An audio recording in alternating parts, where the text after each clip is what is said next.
iT32, this was just released by Godox. It's an amazing flash. It packed so much. And I would vote this flash of the year if it was for me. It's got a magnetic hot shoe mount, the X5, and that can be used across different brands. You can use it with Sony, Canon, Nikon, Olympus, and Fuji, and I wish they would make a mount for Leica. I said it many times, I keep saying it. Godox, please give us a Leica mount so we can use this flash in TTL mode using Leica cameras. That is the ultimate, the last thing that we need to make this a perfect flash for all brands. Of course, you can shoot in manual mode using this on a Leica camera, which is what I normally do. But if I had the possibility to shoot in TTL, sometimes it could be very, very convenient, useful, and make me save some time. You can use this flash as a Cobra flash, which is what this flash basically is. You can put it like so, pull it up, turn it, do like this, take your photo, portrait, put it back, you know, the usual hassle. Or you could just take it off and use it like so, separately. So you could take your photos like this, or you could take your photos like this, and keep your flash pointed wherever you want it to be pointed. How cool is that? When you use it in remote operation, the X5 trigger has a couple buttons. So not only has a little blinking light that tells you if your flash trigger is powered, but it also has a plus and a minus that allows you to basically swap between TTL and manual mode, and it also allows you to increase the power. If you're shooting in TTL mode, you can go +1, +2, +3, and so forth. If you're shooting in manual mode, you can increase the power of the flash or decrease it. Very convenient. Not only can you do that, but when you put them together, what the flash is going to do is that it's going to check the battery level of the little X5 trigger and tell you what's the battery level on the screen, but it's also going to tell you that it is now using a flash from Fuji or a flash from Canon or Nikon or Olympus or whatever. So this little guy is what gives the flash its brand, basically. That's what I mean when I say you can use it across brands. You can basically just use this thing with whatever flash. So if a friend of yours has a flash like this, or you're using two different brands and you want to use the same flash for both brands at once, you can basically swap between one camera and the other and use the same flash. By the way, this is also great if you want to sell your flash or if you want to buy a second-hand flash, because even if the person has, let's say, a Nikon and you're using Fujifilm, well, you can still get a Nikon X5 trigger with it and get rid of it, and then you just use your Fuji trigger. The magnetic connection, in case you're wondering, is really strong. This thing will not get removed easily. The only way to remove this thing is purposely, because what I think is, you see, there are 4 magnets, and I think having them all connected means that if you pull from only one side or the other, it doesn't come out because the other 3 are going to hold tight. But if you hold and pull at this with the same level of pressure, then the flash is going to come out very easily. To recharge the battery of this flash, it is very simple. You just USB-C connect it on the side. And how do you recharge this little X5 trigger? Very simple. You put it on the flash when you're charging, and you're going to see both the flash and the trigger recharging at the same time on your display. There is a modeling light. I'm going to turn it on right now. Here we go. And you can choose the intensity and the power of it, like so. It can be pretty strong. And this little modeling light can be used when you're taking photos to see and preview the results before you take the photo.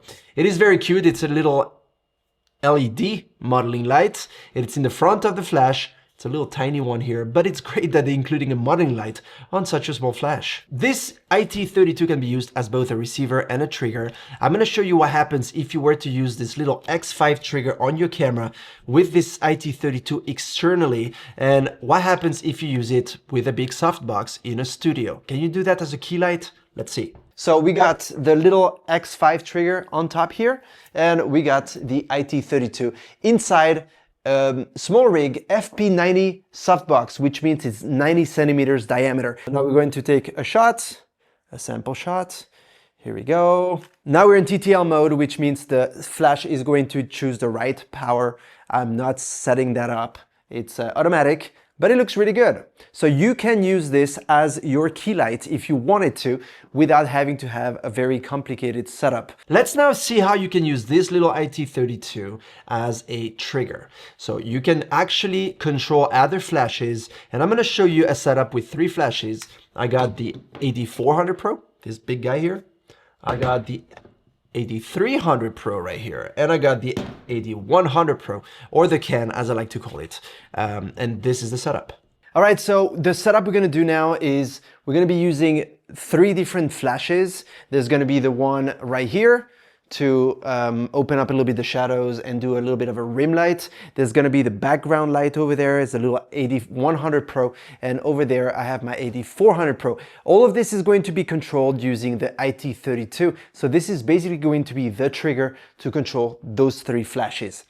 The flash itself is not active right now, it's not enabled. As you can see here, it is off, and I've just set all my flashes to off right now, so I can show you bit by bit how I build this photo.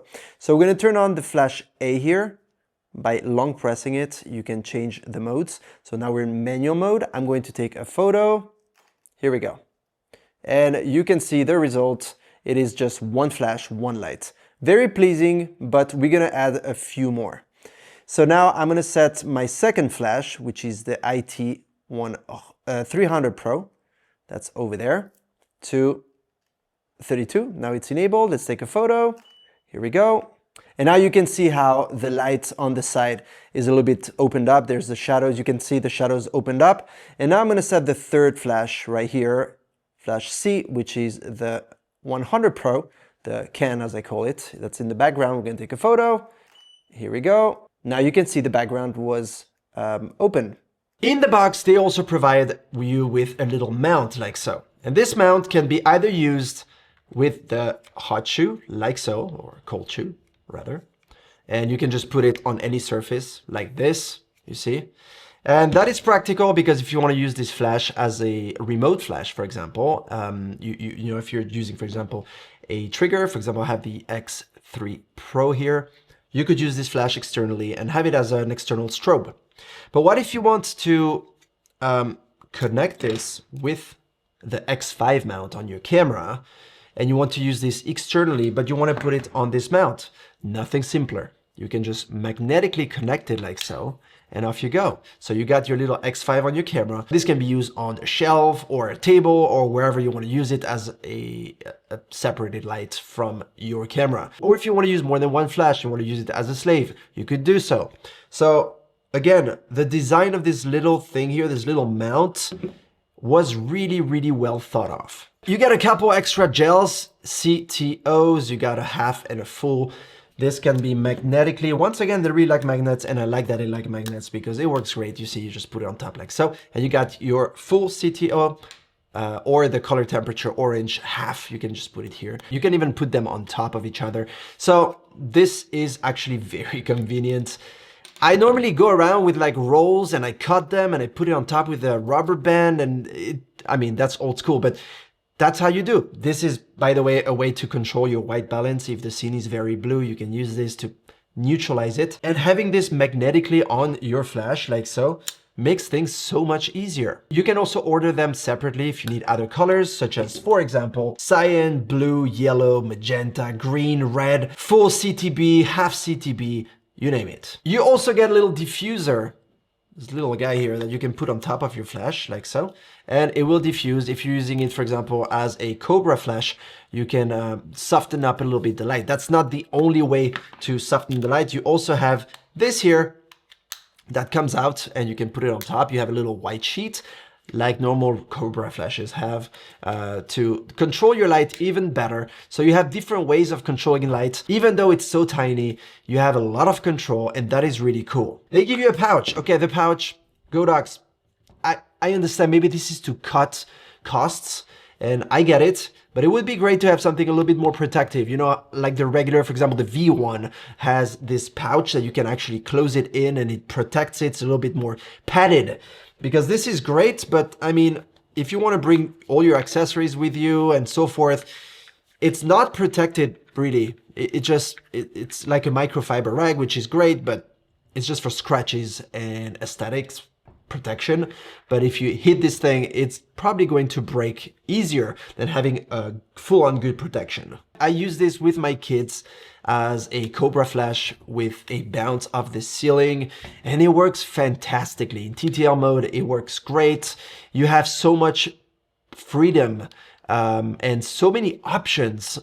I mean, I know I'm overexcited about this thing, but I really am overexcited, and I'm trying to convey this to you because it is a good product. It really is a good product. And Godox is really shifting. I mean, they've always been amazing. They always had affordable prices, great, flashes, strobes, and systems overall. But I think this really could be voted, as I said, Flash of the Year 2025. If you have any other question, of course, like always, write it down in the comment section below. I will answer it as soon as I can, gladly. Until then, take care, see you very soon, and don't forget to subscribe. Cheers.